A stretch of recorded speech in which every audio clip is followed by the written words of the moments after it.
I'm delighted this evening to be with Aaron from Opera. So, Opera was founded by Toby Wild, and they're based in Mayfair. So, massive thanks, Aaron, for joining myself this evening. Look, it's an interesting time to say the least. When I planned the year, I didn't imagine the 26th of November would be an online event, but that's the way it's gone this year. It's certainly changed. And what's your views of the property market and how it's changed? And of course, we're going to share that on the 26th of November. Thank you, Brendan. I think if you were doing your 5-year plan in 2015, I think no one ever would have seen the way 2020 has come about. So you wouldn't be the only one in that. But in reference to your question around the property market at this time, I think it's, for a start, to take it in its entirety is probably not super accurate because there are different pockets of the market doing different things.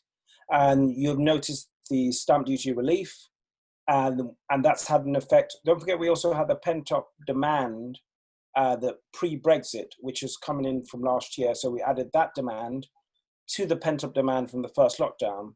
So it is my assertion that we probably haven't really seen the real innards of how the property market is going to perform until Q2, Q3 next year. But in the interim, in between the stamp duty relief, in between the pent-up demand, in between a lot of the anxiety to get things moving, it is performing quite well. Although I do not think this is going to continue well into next year. Aaron, so look, I didn't imagine bringing Richard Fort back in, partly because I didn't imagine there was going to be a lockdown 2.0. So I brought Richard back in. I've called him a lockdown specialist. I don't know if there's such a thing as a lockdown specialist, to be fair, but Richard's as close to a lockdown specialist as anyone can be.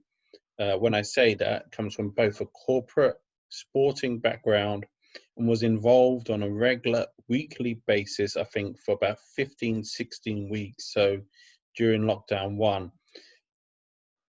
My question to you is, we've also got the affordable housing panel that particular evening, and also the funding update.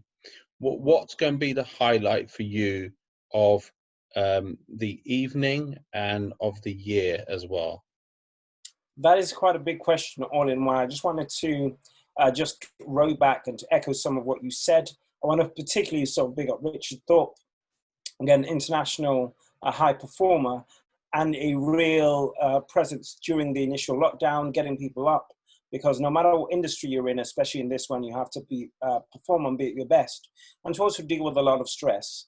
So in regards to the 26th specifically, the affordable housing panel, this is something which I don't think people can afford to miss, all puns intended. And that is actually because when we're looking at security of tenure with how the market is going, this sector in which there is an undersupply and there is an over demand, and it's also with government-backed income, is going to be somewhere which I think there's going to be a lot of growth for people either repurposing, entering, or shoring up some of the contracts that they do have. So it is a very exciting panel, and I'm very excited by that feature. Obviously, I will be loving the finance update and Richard's update, but really the affordable panel is something that I'll really be looking forward to. So the motif behind me, if you can see it when you watch the video, is of Chinnor Rugby Club.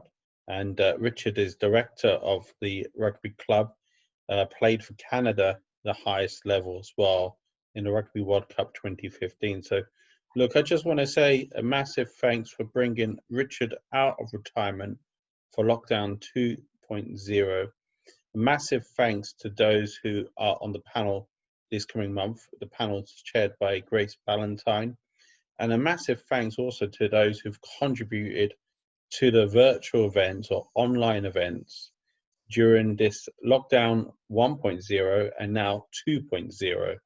So throughout the year, we've had a presence, whether it's been online or offline. Offline for the first quarter and the 3 other quarters online. So as I say, just to remind you, it's 6:30 in the evening, Thursday, 26th of November. And massive thanks to our panelists, including Ashley Richmond, Dorian Payne from Castell Group. We've got James Wood and Sarah Walker. So I know it's a very, very popular event. And as I say, find out more through my website, which is bquinevents.com. Aaron, any final words of wisdom? I wouldn't call it wisdom, but I'd say it is sage advice, and that is 26th of November. Make sure you sign up bqevents.com. It is all about affordable housing. And if you're a developer, if you're in property, whether you've got 1 property or 500, I really do think that you should be able to actually come and listen through. So just a little bit of a quick roundup. Ashley Richmond does a lot of construction work with housing associations. You know, same in the Castell Group, they actually develop new builds. Sarah Walker is an expert around supported living and knowing the difference between those two. And then we obviously have James Wood, who also works very closely with the Melt Group in terms of delivering some of those projects. So everything you need is in that event, Thursday the 26th of November. Be there or be square. I have to go and there. The website to find out more is bquinevents.com. So bquinevents.com.